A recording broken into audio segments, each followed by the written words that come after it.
Benjies, welcome to the BingeWorthy podcast, part of the Geekish Network. My name is Johnny Randolph, and I have three exceptional co-hosts with me here today. My first co-host is Chuck. Man, say what's up to the people. What Chuck. it do, people? What it do? And my next co-host is the wonderful, the excellent Miss Courtney Scott Wright. Courtney, say what's up to the people. Hello, hello. And fresh from the barbershop, we got Nuke from the Bills in the house. Say what's up to the people, Ricard. Hello, Governor. And we are the BingeWorthy podcast. The purpose of our show is that each week we will binge watch a full television series to let you know if you should. And one of the great things in addition about our show is if you join us in the chat, feel free to put in some comments and we will respond back to you. We love the audience participation. The show in question tonight is Apple TV's Hijacked. It has 7 episodes with a runtime of about 1 hour. The premise of the show is Sam, a talented business negotiator, must use his skills to broker a peaceful end to a 7-hour flight from Dubai to London.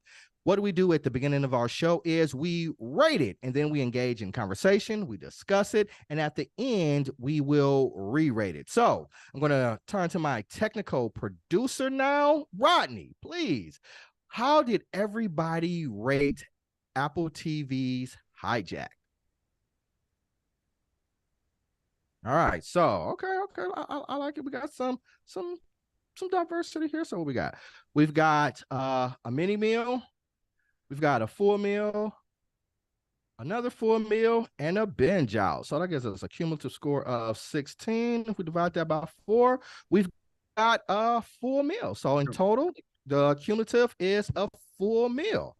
All right, let's talk about this. I'm gonna start with you, Chuck. You gave this a full meal, so support your rating. I think this show had everything that a good TV show would be if it was on serialized television. I enjoyed it. I enjoyed Idris Elba. Some of the passengers on the plane got on my nerves a little bit. And for them, this was a very cost-efficient show. And I wish there was more outside of going on in the plane. But I thought the acting was good. There's not any special effects, but I thought all the scenes made sense. The story was cohesive. I'm excited about a season 2 if they have one, and to see where it leads to. Okay, all right, good stuff. Miss Courtney Scott Wright, you gave it a full meal as well, so support your rating, ma'am. Well, I was actually in between a full meal and a mini meal, and I went to the high end just because I did think the acting was really strong. I even thought the story was really strong and the emotional component. Just there were sequences with not only the passengers, but with family members and as well as other employees in the airport that I thought were really strong. So that's why it pushed me over to the other, the other way towards full meal. I just really thought that there were certain elements that were a little far-fetched and unbelievable, but I thought it was a really good show. Okay. I am going to jump in here. I'm going to support my rating. I gave it a mini meal, and I was with Courtney between a mini meal and a full meal, but I went the other direction.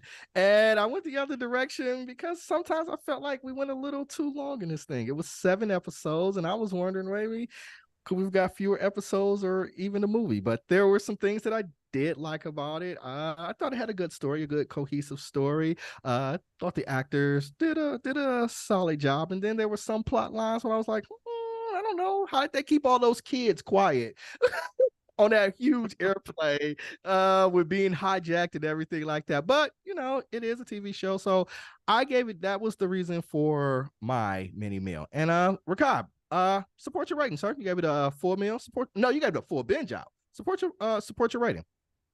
I actually agree with everything all three of you have said. I think the 7-hour episode time frame kind of represented each hour that it took by to London. Not only giving us what was going on the plane, but giving us a little bit of action and the diplomatic decisions they had to make or not make on the ground. I gave it a binge out solely for the reason of, while I agree with everything you said, I thought about rewatchability. This is a TV show that I could watch it again or watch it with someone who hasn't seen it. I could watch it again.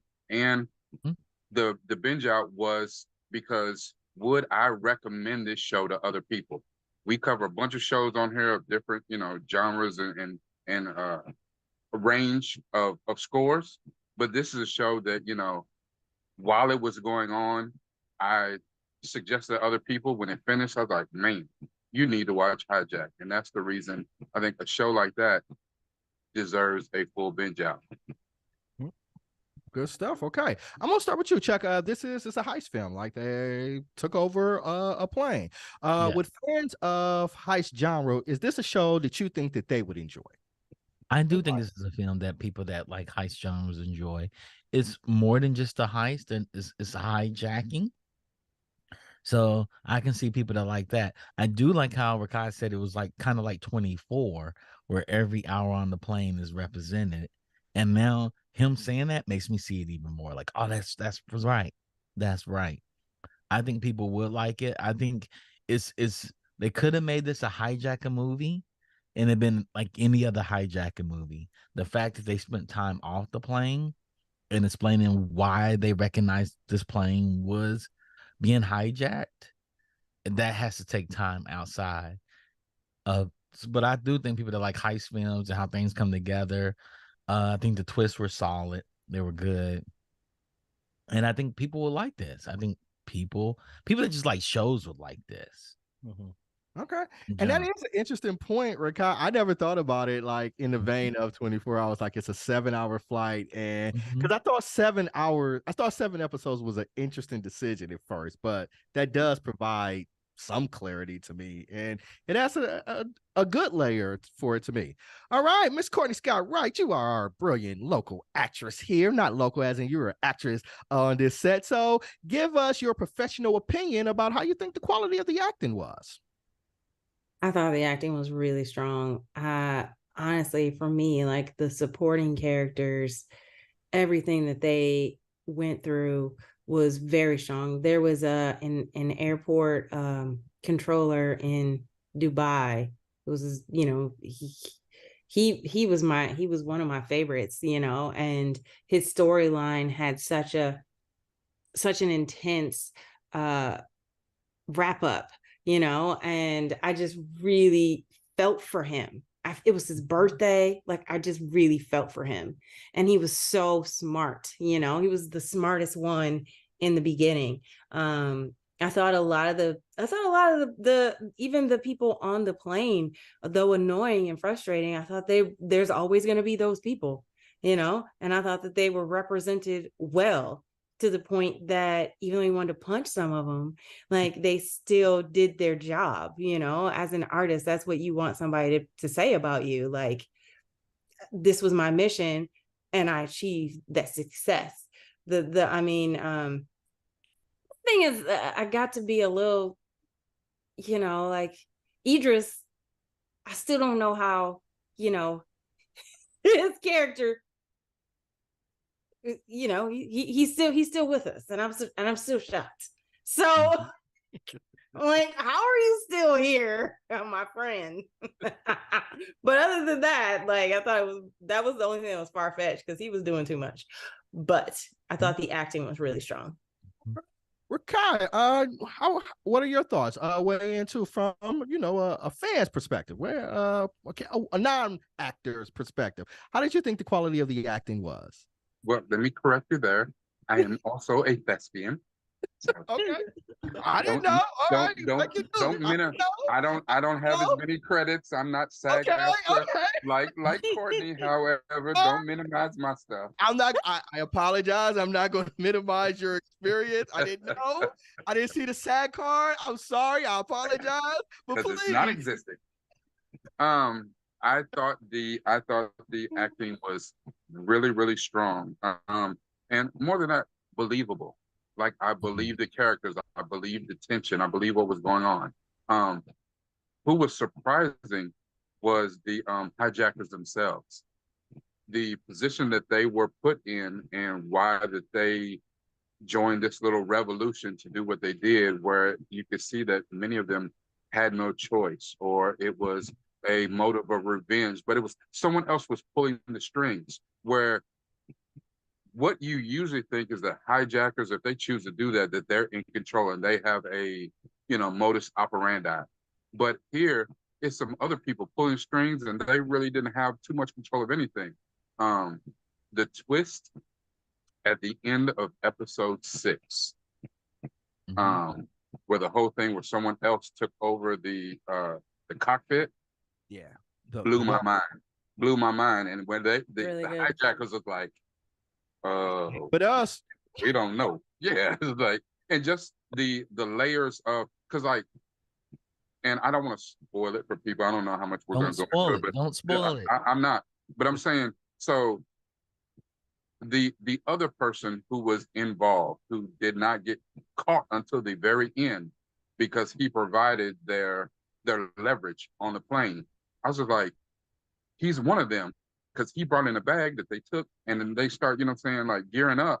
And I was like, why isn't he more? But that was his role. Just like old girl at the Dubai airport, that was her role. Like Courtney's right. I love the little guy from Dubai airport, had it all figured out. Like realism of what happened to people, in all of this. Like even I think the one character I disliked was Idris's ex-wife or whatever. Like oh my God, I did not like her. And there's been several other things that she's been in that she was strong. I couldn't stand her character. Listen, so let me follow that. So is it that you didn't like the character, or that you didn't just like the performance? Was the performance good? Was she was designed to make you like her, or did it was just like, oh, I just don't like how they wrote her, I didn't like the performance or anything? I think she did her job and she was solid in that, but they didn't give her much. They didn't really flesh out her character at all. And I mean, really, the story wasn't about her. So what little bit they gave her, I did not like the way she was written. I did not like the way that she acted out her part. I don't know. And maybe it's just one of those things. Maybe that hits too close to home for me. I don't know. I ain't like it. And I see Courtney here with the Dr. Evil smile, like she's waiting to jump in. So please, Courtney, I concur. I agree. Ditto. This is the exact same character that she played in Black Lightning.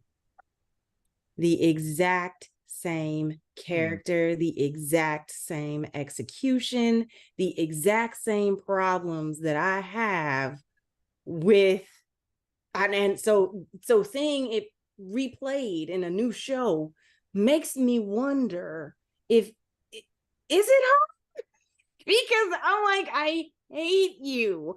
But at the same time, I understand that she was written like that. She was probably cast because she played that exact same character in Black Lightning. So she didn't really have to act. All she had to do was show up and read the lines with inflection. Is she a good actress? I think she's a very good actress. But she didn't do anything to make me see her conflicted feelings. Like they weren't well represented. She was just unlikable. And I find that problematic. Go ahead, Chuck. I think she was a worse character than she was in Black Lightning. In Black Lightning, she could have some redeeming traits. I think she was over the relationship. Like, F this dude. I don't care about him. He can die on the damn plane. All I care about. She didn't care. She was at that point. Like, she was at the point like a woman scorned in the R. Kelly video. And that's where she was at. And I was like, this woman really don't care. And I'll tell y'all something. I didn't really like the son. I thought he was an idiot. He got on my nerves. Yeah, like, what, dude? What? Yeah. Come on. I don't know what y'all like in Britain, but in America, we're not just gonna walk in the hallway when there's two guys there. I'm just saying that's well, just one especially thing. not poke our heads out. Right. It was That everything part. about him. Like you didn't try to slide down the pole or something, get out. You're on the second floor, dog. You're on the second floor, dog. You're on the second floor. I will limp away with a broken leg. That These part guys after, pulled out guns in the UK. I'm just saying, not to Yeah. spoil anything. Y'all gotta watch it to understand what I'm talking about. yeah, that But part there's- after he made the phone call and then just walked out when the police got the door, and I was like, you cannot really be that stupid, dude. And Like, and the problem with me too was like you talked all that ish, right? You talk all this ish, and these are the decisions that you make when it comes down to things. So yeah, he annoyed me. So Yeah. you talked a little bit about realism. So a large part of the show is on an airplane because the airplane has been hijacked. How do you think the directors and the creators of the show did in conveying being on this airplane in this situation, angst and I thought the way worries and things that would go on? I thought the way they handled the communication between the plane and the ground for everybody felt realistic. It's like how they convey thoughts, how things happen. I think everybody's in on it. I will tell you my thoughts for season 2 are because they're way out there, but I can see them doing this because I know who Idris Elba is as an actor and how he plays characters. But I thought they did a very good job of communicating to everybody on the ground and how the plane actually flies. And the connection and communication between the different countries. Yeah, I think that was my favorite part about That it. From was, 'cause like they handle it from like differently. Romania or from like Budapest to there were like 3 countries that Romania. like tried to intervene. Yeah, you know what I mean? Like, And how they intervene. and how they intervened, and how they did try to connect with London, and how each one had like fighter jets that were coming up against, but at the same time they would ultimately decide to back away. I thought that it was really a coordinated effort, and I liked the way that was reflected and written. It was just crafted really well. They did really high attention. Let me tell you something. I thought the passengers on the plane handled a couple of situations very, very well, because I would have been freaking out when the fighter planes show up the first time. Yeah. I'm not gonna talk about You can look out the window and see him. Yeah. Man. Because you would have to be bottle. thinking like they about to shoot this one down, right? Man. The way that they communicated with each other and found clever ways to talk to passengers and just to get pass information around. I thought that was very well done, especially given that people can't really talk. Yes. You know what I mean? Yes. Like, the actors did a really good job of conveying emotion and tension without dialogue. Yeah. And I think that was incredibly powerful, Okay. So I even thought that the interaction with the passengers on the plane was really well done. Like, that mother that that you at the beginning, like episode 1, where you couldn't stand her. Man, don't talk about it. Don't talk about it. Don't talk I couldn't about stand her with episode 7. I couldn't stand her at the very end either, but don't talk about her. Because people, but she did her job. Watch that one and see that, because I'm like, she did her job. Like, she was so good. She was so good, and at the same time, like, you understood her motivation. She had one goal. They got on the plane as a family, and it was her goal that they would leave as a family. And I respected her hustle. Boy. I guess I don't know. As a parent, I was like, I hated her, but I respected That actress was great. She was Them, phenomenal. I'm them really people, boy. So Raquel, let's jump here real quick. So what do you think about the pacing of this story? Was it too fast? Was it slow? Was it just right? How do you think the pacing and the build up for the conclusion that we got?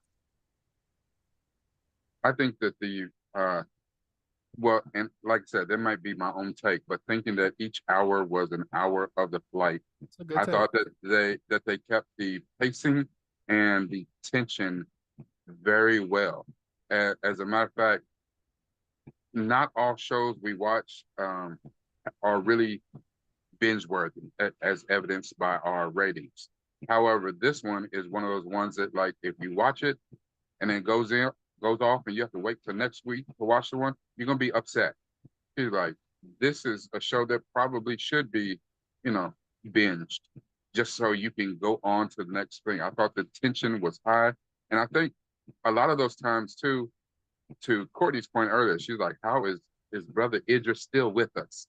I think those are some of the times when he shined due to the nature of the job that we were told he had, and when he could jump in there and relieve some tension, or propose something else, which I guess it made it easier for him to do that job because the people were also having their strings pulled. They weren't all in on the plan that they were doing. Somebody else pulling their strings. So I thought it was very, very well done. Keeping it like it was peak, right? It was ebbs and flows with the tension. Yeah. I thought they did a good job of establishing that universe. I think one of the things that made it strong is that, and I'm kind of with Chuck, that I have some interesting takes on what could possibly be a season 2. But I think a lot of times that, you have that climactic part, and then, it doesn't stick the landing. I thought that this stuck the landing. I think if they said there's no other season, we did wonderful. We got an outstanding 7-episode limited series. We're good. But if they do a second season, I thought it stuck the landing for the end of this one, and there could be some very interesting things that develop for season 2. Okay. Courtney, looks like you got something you want to put in there. Yeah. Well, first of all, I don't think they did a good job establishing what Idris's job was. I don't think it was enough to say he's a negotiator in his business, which is what? It was never established. It was never brought up again. It's one of those things that they laid down as a hustle that we, the audience, are just supposed to accept. And it was never clear who he worked for, who he worked with, what why was he so calm under pressure? It's one thing to negotiate for companies. It's another thing to negotiate. Is he a CIA? Is he secretly MI6 or something like that? Who is this man? And I needed more information. A. And B, I think they overshot the landing. I think it was exciting the way that it all, all it came to a fruition with the plane itself. But when it came down to the finality of what was happening with all those involved and how you took it that extra leap with again trying to prove that our hero character is a super agent of S.H.I.E.L.D., it was too far. But Go ahead, Chuck. Go ahead. I think that's the key, the Sutherland part of it, right? In 24, and he's superhero. But that is established that's who Kiefer is. We know he works for this shadow agency. He works in negotiating mergers between McDonald's and Burger King. We don't know, what they and that's a tell problem. us. That's what they tell us. I think what they tell us isn't what's really true. I agree.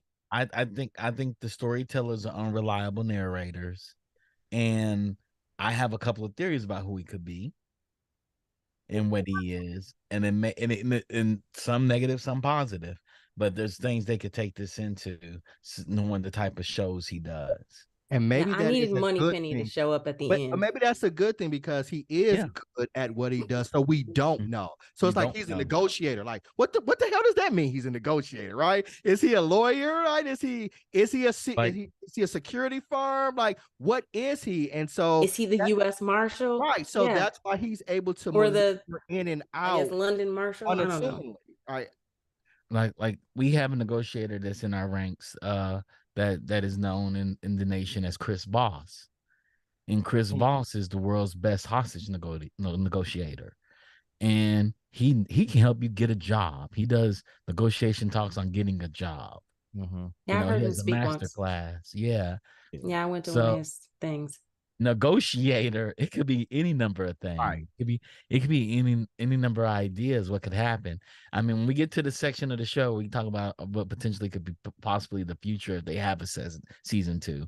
I'm gonna throw my theories out there, all the bad ones.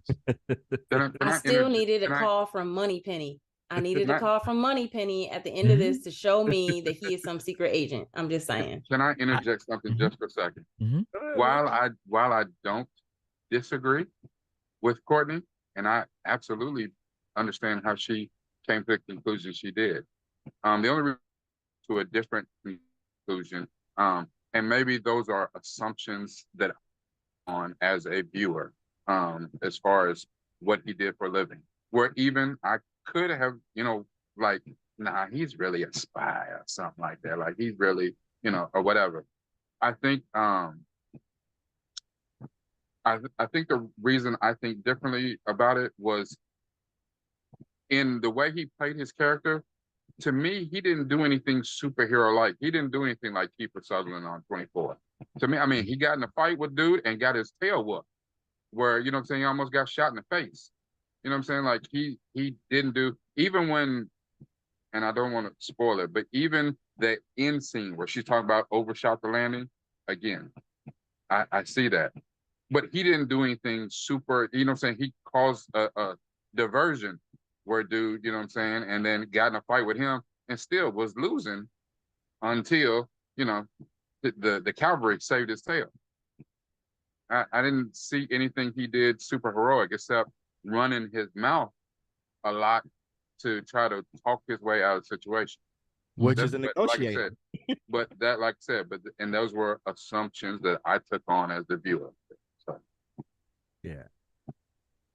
I was fine with the ambiguity of who he was and what his actual job was, right? Because we don't know, and he's really good at it. So it's like you can't just, I mean, you can tell us, but I think it's true, right? That he can be lots of things. He can be a guy who just runs his mouth. He can be somebody like we don't know, and that's why he's able to move the way he moves. And so I was actually fine with that plot point. This is just my take on it. I think he should have gotten shot at some point. I mean, he just never shut the fuck up. And I find that fact that he didn't have at least one hole in him, one bullet hole, problematic. Even if it was in the toe. So let's talk about the villain. Chuck, we'll start with you with this. Like they're pretty well coordinated, right? They got a lot of good things going on. I don't think they're well coordinated. I think they knew what part of the plane they had to maintain because passengers doing all kinds of wild things and they didn't know what the other person was doing. The only person that knew what we're doing were the three that knew each other, the brothers and the girlfriend. Yeah, they're the only ones girlfriend. And let me be more specific then. He wasn't talking about them. I wasn't thinking of them as the villains. Right. I was talking about the people who were actually orchestrating. The two men from prison. Okay, I think they're brilliant. Yeah. I don't even think they're the masterminds of everything. I don't even think of them as the masterminds. I was with you, Randy. Yeah. Okay. I don't even think they're the masterminds of everything. I think they do what their job, their role is. They know their role and they knew what was going on. I think they called the shots, but they're not the bosses. Okay. So, Courtney, with you, how do you know? Like, a story is only as good as going to be its villain, to where its hero has to rise to. Like, as a villain, for this series, how did you think they contribute to this story? I really liked the fact. I thought it was very on par that one turned on the other, and just the way it went down, just the way that it all transpired. I thought that they did a great job. I really liked what they brought to the story. It just they added this extra level of sophistication that we didn't see among the hijackers. Even though that it wasn't just about hijacking a plane, it was more, it was deeper, and even still there was unrest, you know what I mean? Even in like, how do we execute this? Do you know what I mean? Like, one person had one decision, one idea, another person had another decision, and it was just, it was, that whole, it goes back to that old adage, is there honor among thieves? You know what I'm saying? So, which, what do you mean? I said absolutely not. There's no honor. Absolutely not. Absolutely not. And that's what they prove. You know what I mean? In this iteration with these people, absolutely not. And so I thought that was like spot on, because whenever I see anything where there is honor among thieves, unless it's like a family of thieves, even then it's rarely believable. Right. But I liked what they brought. Yeah. Sure. Yeah. And Rakai, you gave it a full binge out, so you enjoyed it, and you said you had some theories if we get a season 2. So I'd imagine that you want to see season 2. So what are some proposals that you might have thought for season 2? Well, Chuck partly alluded to part of a theory, because I've been thinking about this for a while since it went off.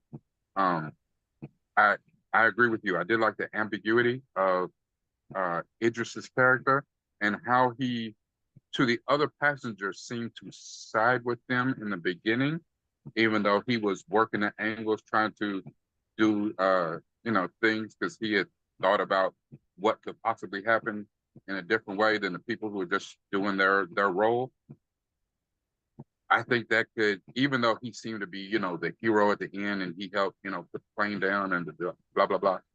I think that could turn on him, because they're going to question everybody who comes off the plane. Mm-hmm. So what are they going to say? First, they're going to say, well, we don't know, you know what I'm saying? Like, is he with them? Because it seemed to be regular passengers. I agree with what Chuck or Courtney said, that the people who we think were the villains, I don't think that they're the villains. I think someone else, because I just think about, these guys are street muscle. They run, they run the, the local, gang or whatever, and they got their hands in all kinds of illegal things. But to put together the plan the way they did for the reason that they did, I don't think they got that type of, that's not their thing. So somebody else, like when the dude showed up at the bar to talk to the reporter, he ain't one of their people. He worked for somebody else. Mm-hmm. Mm-hmm. I think they may turn on Idris, and now he got to do some fast talk and run his mouth to prove his innocence in season 2. Or maybe we find out some more interesting tidbits about his character and backstory information we didn't have in season 1, which is kind of reason that they left it in the air for us to go down this path and make some assumptions and then turn everything on its head in season 2. Because right now, the whole thing is about a hijack, and they did what they accomplished. Spoiling the stock. Now the plane has landed. Now what's the big draw? goal? What's the draw? Why would we watch a season 2? And I think it's that they're going to flip everything. Hell, for all we know, Idris could be a bad guy, and he was in on it the whole time. That's what I was thinking. He could potentially Kaiser Sose. And good point you all said, because I actually thought the whole stock thing was a little far-fetched. And the reason that I thought it was a little far-fetched, because I was like, it's easier as ways to make money in stocks than like hijack a plane. Like, it's a lot of moving pieces to make this thing go off right. And so for not the kind of money they was making. what they made in betting Hey, on I thought we were not doing the spoilers. Yeah, Yeah. guys. I didn't do it. Keep it clean. Keep it clean. Keep it clean. Keep it clean. I didn't steal this one. I said they could have made a lot more money. That's it. Yeah, but I but think we're that's talking just that one about guy. people that but we're talking about people that are not playing in thousands, not even playing in millions. Like the type of They're street heist, guys. the type of heist that was behind this hijacking is in the billions, and that's not your everyday ordinary. Will go, I mean, like even if you think about something like Ocean's 11 or something, that's an elaborate heist. That was still millions or whatever. They talking about billions. Yeah, Like it's a lot of moving pieces in it. I also thought the hijacking had two purposes. Is multi-purpose. Yeah. For those, and it was also, I the think, two a sleight of guys that hand. the two guys were there to make some money when they got free, and then the people that actually orchestrated all of it had it for a different purpose. Right. I think that Yeah, they were. some I think they were political more. reasons. Yes. Agreed. And I think Yes. that the 2 men they released from Yes. prison were pawns too. They were muscle. pawns. They were the muscle.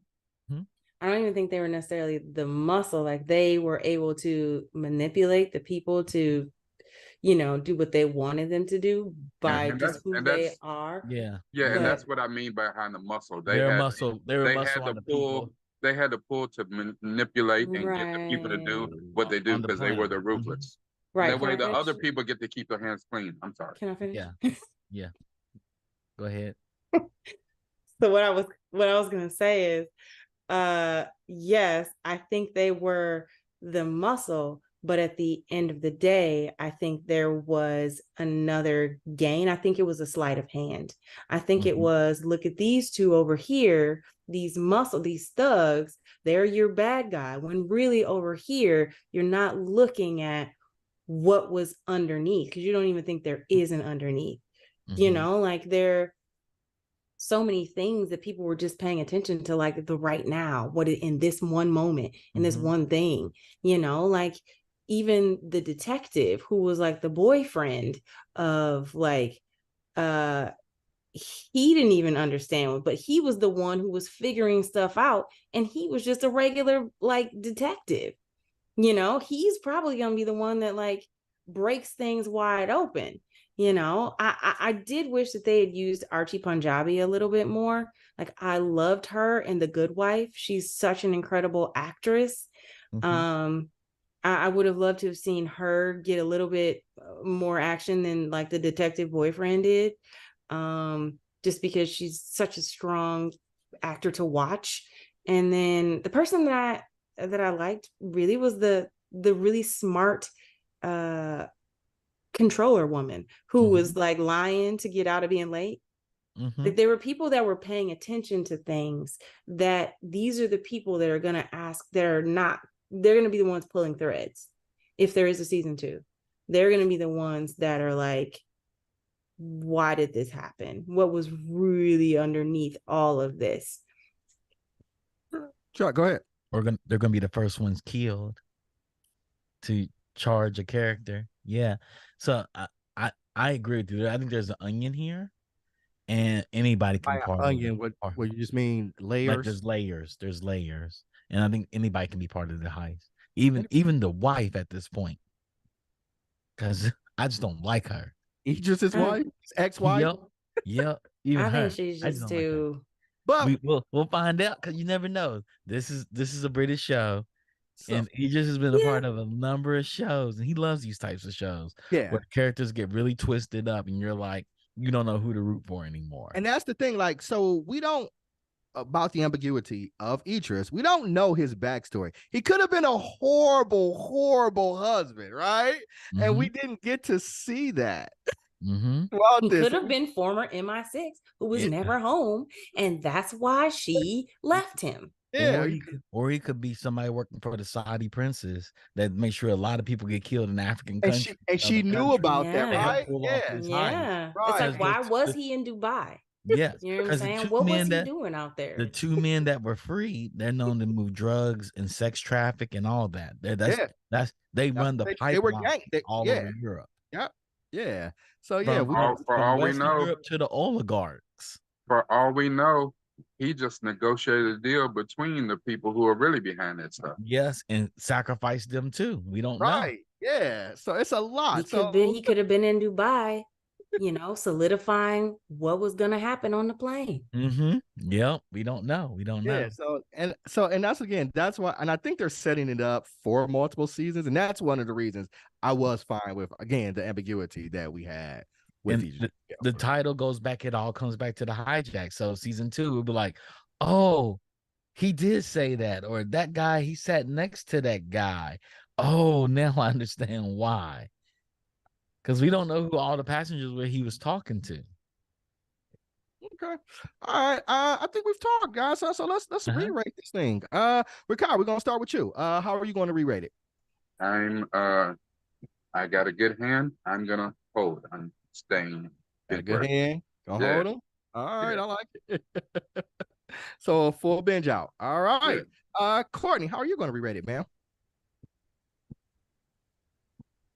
I think I'm gonna stay just because there were some really good performances that really helped to elevate this show, and it keeps me away from the ledge of like the farce that I felt the ending became.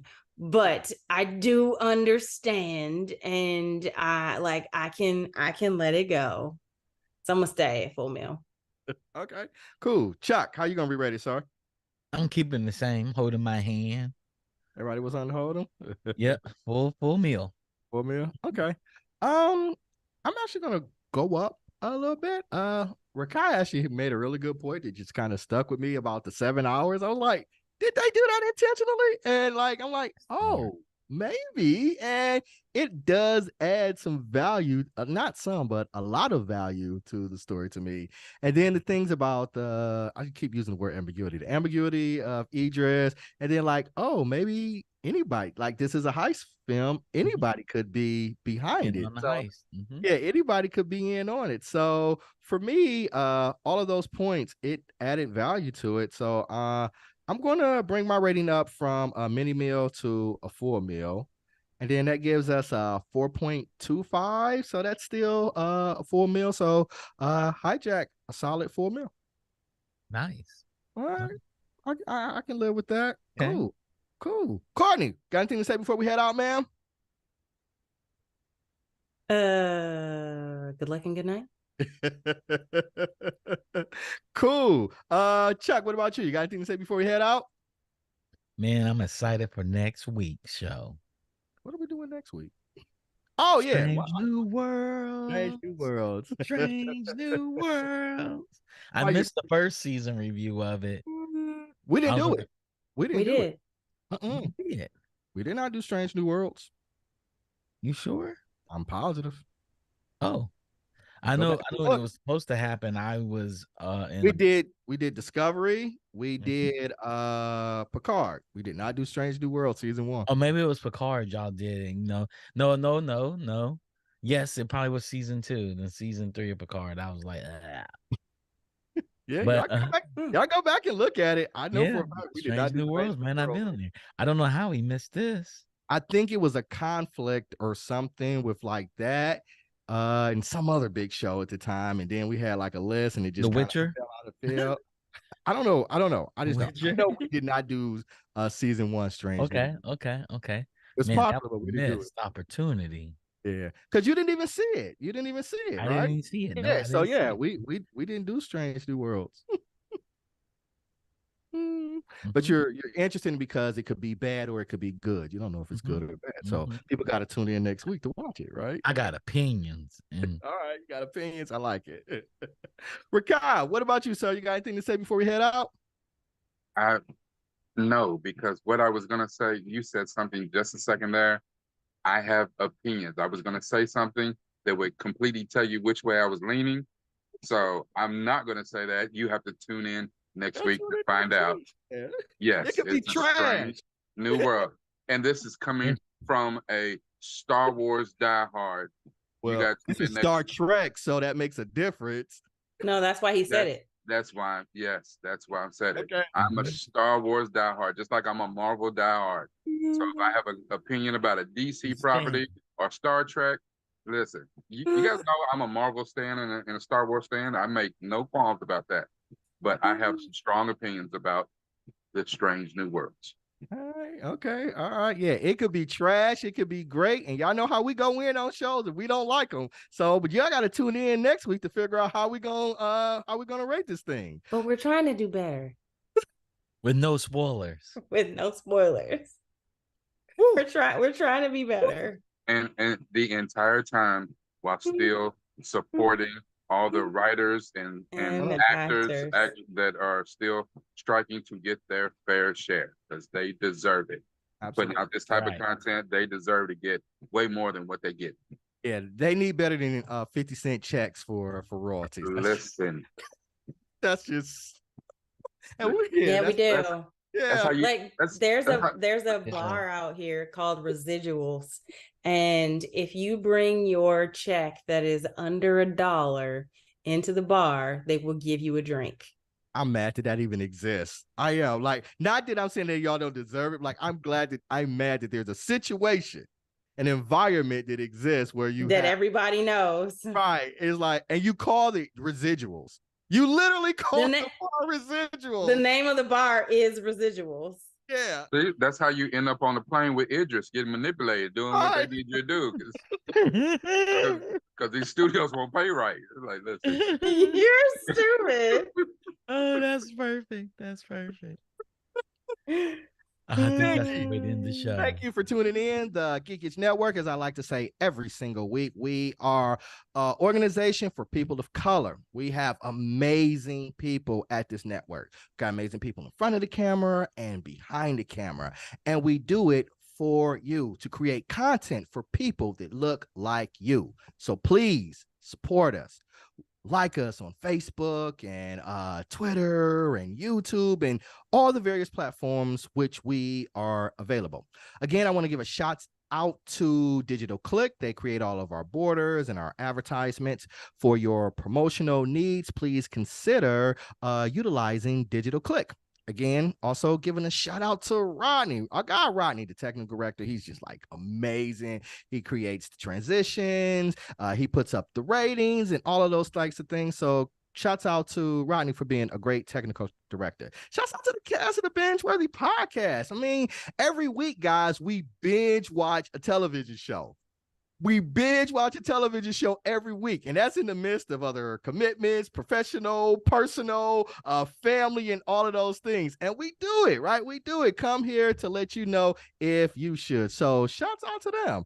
All right. And with that said, you've already heard next week we're doing Strange New Worlds. It's going to be the same bat time, same Star Trek Strange New Worlds. What did I say? Star Wars? No, you didn't say anything. You just said Strange New Worlds. So people that don't know, it's a Star Trek show. Star Trek. In this network, everybody's going to know what I'm talking about. Yeah, but I hope so. I hope so, Randy. I get what you're saying. If you don't, you're going to have a hard time following this network. But in the sake of being thorough, Star Trek, Strange New Worlds. Yeah. I understand. We think everybody here's in the circle, but we got Star Wars stands that may not know about Strange New Worlds. They may think that's a Star Wars show. Okay, all right. It's a stretch, but whatever. All right, we're gonna go with it. All right, guys. Thanks for tuning in, and we'll talk to you guys next week. Peace. Bye-bye. Ooh.